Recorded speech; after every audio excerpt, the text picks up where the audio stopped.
excited na excited tayo kasi bagong taon na. Last year I thought about how things can come around just like that if everyone is here to celebrate one day. Papasalamat tayo sa ating dakilang Ama sa pamamagitan ng ating pinakamamahal na pastor, Pastor Apollo C. Kibuloy, na siyang talaga ang dahilan kung bakit tayo nagkakaisa ngayon. Together to celebrate.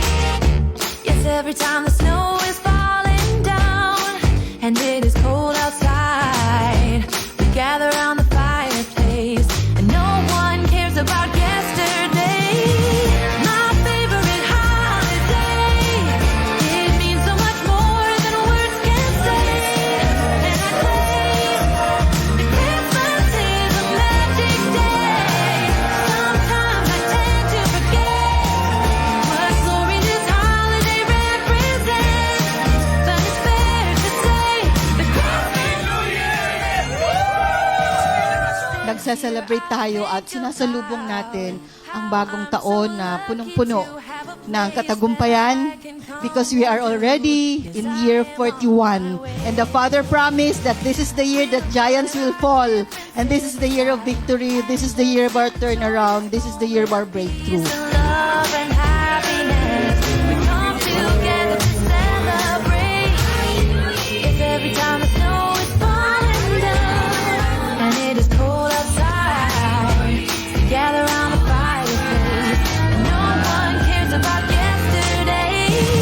My favorite holiday. It means so much more than words can say. And I claim Christmas is a magic day. Sometimes I tend to forget what glory this holiday represents. But it's fair to say that Christmas is a magic day.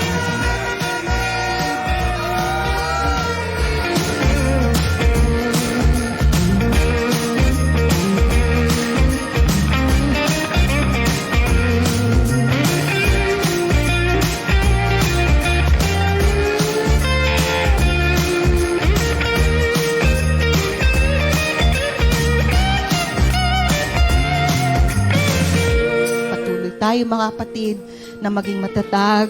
Patuloy tayo na maging matibay.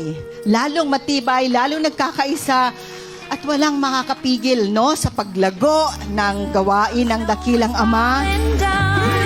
And it is cold outside.